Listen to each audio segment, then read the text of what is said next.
Welcome to SkySchool's Top Tips. Today we're talking about ground handling. In my opinion, you can't do enough of it. The reason it's so important is because if you can control this wing on the ground instinctively with muscle memory, you're going to have absolutely no problem up in the sky. So I'm going to take you through a few tips and hopefully they'll be useful for you when you're training at home. So with ground handling in general, it's always a good idea to wear a helmet just in case you take a tumble. We're in pretty gusty winds at the moment and the wing is all of a sudden loading up with wind, so I've chosen a big open area which I can't get dragged into. First of all, you want to have a consistent way of setting up and clipping in. It's windy, so we're going to do reverse launch. So at SkySchool we teach people how to launch with their A's in their left, their D's with their right, and we tell them to turn to the left on takeoff and right on landing. And in order to set up for that, we use this technique. We have our A lines on top, make sure they're running clear. With our left hand, we grip the top of the risers on top of the speed bar pulley system, and we twist them 180 degrees to the left. I then swap hands. I come to the carabiners.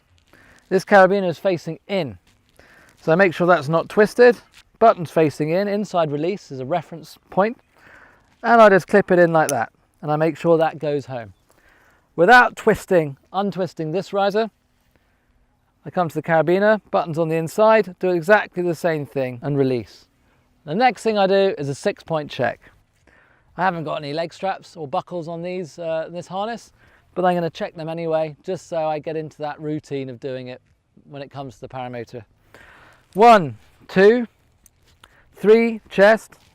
4 and 5, the 2 carabiners, 6 is my helmet.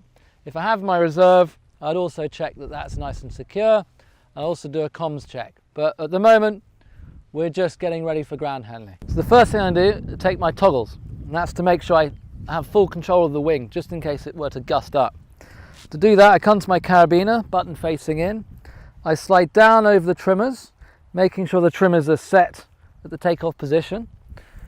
Over them to my rear risers, to the toggle pulley, making sure that when I pull the toggle off, the left hand toggle is running cleanly through the pulley and it's above everything.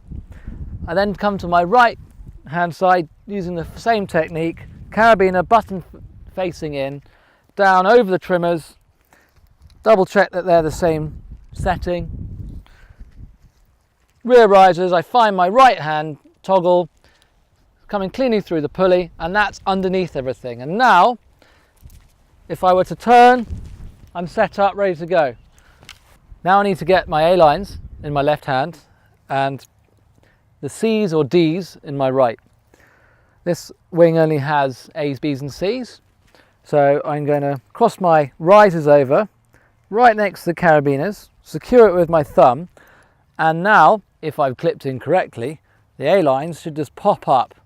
And this has split A lines, so I'm going to put them all in my left hand, and I'm going to come underneath to where the pulleys are and grab the C risers, making sure the mailons on both sets of the A's and the C's line up. And now I'm in complete control of the wing, so I can inflate it.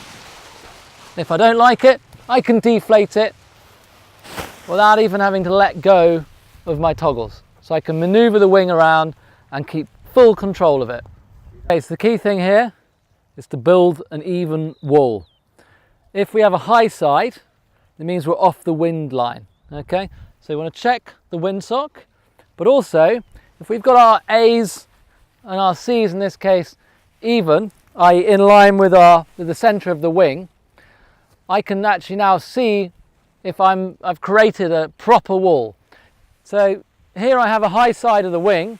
It's very simple. I just step round towards the high side, keeping my arms in the neutral position to get back into the wind line. And now, when I inflate, I don't want to be flat-footed, and I definitely don't want my weight to be on the right-hand side. Because I'm turning left, I want my left foot back.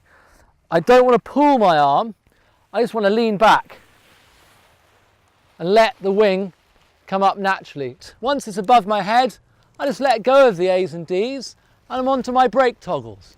If it goes to the right, I move right and I brake right. If it goes to the left, I move left and I brake left. If it tries to go over my head, I put both brakes on.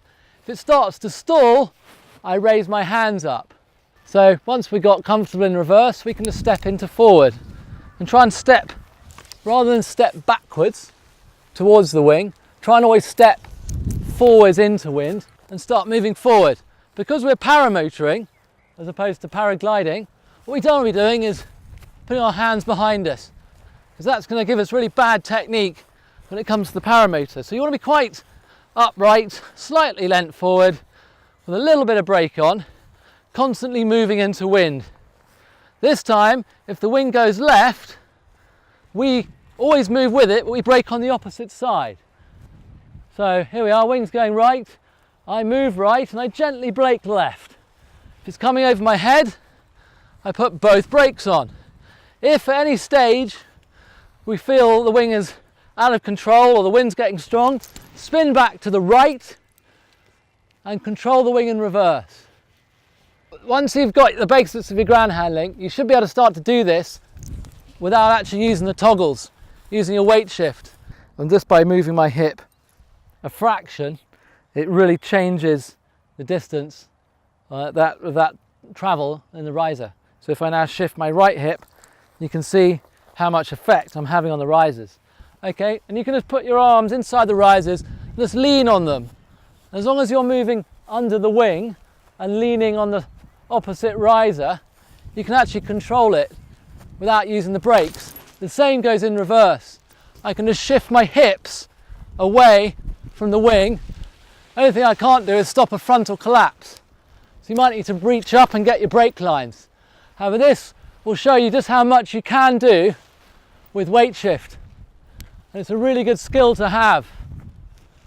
Just be ready to reach up and get on your brake lines, which should be on the magnets so they're easy to reach. As with everything with ground handling and paragliding, paramotoring, the weather is the weather. So if you find yourself caught out in strong winds, great little tip is find your B lines and take a bite out of them. That then concertinas the wing. And if I hold on to that bite, having put my hang points through each other, toggles on the magnets, I can now gather up the lines, and as if by magic, even in strong wind, I can pull the wing towards me, doesn't fly away, doesn't fill with wind. I can pick it up, make sure I'm not dragging it, move it around as much as I want, and it doesn't catch the wind just by one bite of the B lines. Anyway, I hope this has been useful. If you've got any comments, leave them at the bottom of the video.